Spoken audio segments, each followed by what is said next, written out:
Kur zemra kërkon një përqafim, Alba ishte ulur në cepin e dhomës së saj, me kokën të ulur dhe duart që dridheshin lehtë.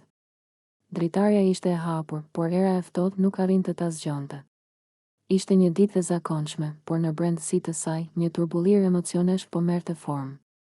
Zemra i rrite fort, dhe çdo rrahje dukej si thirrje e fshehur që kërkonte diçka të pakapshme. Limin, ajo filloi të qante. Lotët rridhnin pa pushim, duke rrëmbyer fytyrën e saj të bukur, duke ja lagur flokët dhe duke i bërë duart të ftohta. Çdo përshpëritje e emrit të tij ishte një kujtim i ngrohtë dhe një dhimbje e padurueshme njëkohësisht.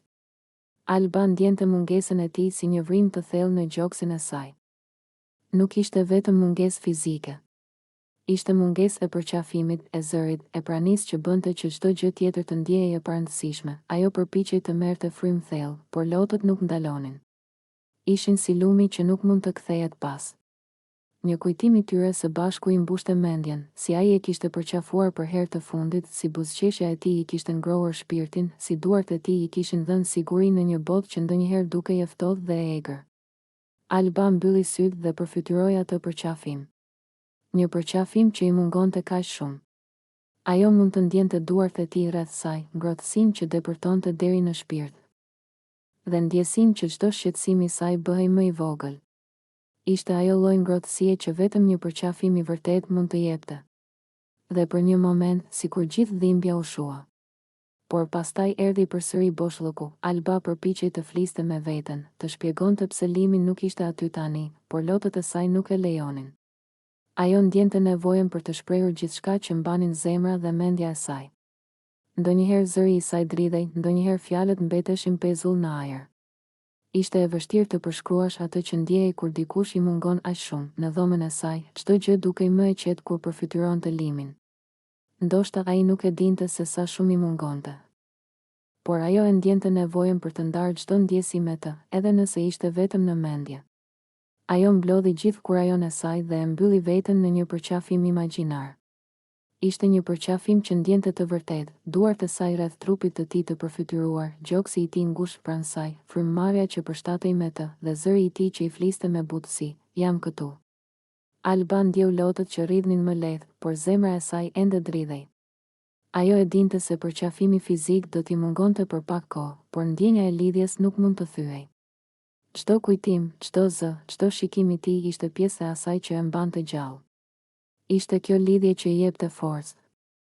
Edhe kur dhimbja ishte e madhe, ajo doli në dritare, duke shikuar qiellin e ngjyrës së zbeth. Duket sikur vetë natyra po e kuptonte dhimbjen e saj. Era e lehtë i ledhatonte fytyrën dhe në atë çast, Alba ndjeu sikur Limin ishte afër. Ishte një ndjesi e hollë, por e fuqishme. Ishte përqafimi që ajo kishte pritur, jo fizikisht, por në shpirt. Çdo lot që rrithte ishte një rrugë për të çliruar dhimbjen, dhe çdo kujtim që përfytyronte ishte një përqafim që mbante ngrohtësi. Alba e kuptoi se nuk kishte nevojë të kishte gjithçka menjëherë.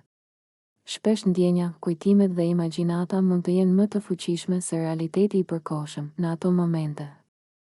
Ajo foli me zë të ulët, më mungon shumë. Më jep një përqafim. Edhe nëse është vetëm në mendjen time, dhe pastaj u përpoq të buzëqeshte. Buzëqeshja ishte e vogël, por reale.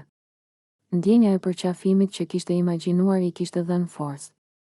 Ishte një kujtesë e qartë se mungesa nuk është fundi i botës, se dashuria dhe lidhja mund të ekzistojnë edhe përmes hapësirës dhe kohës. Ajo qëndroi aty për disa minuta, duke lejuar që emocionet të rridhnin.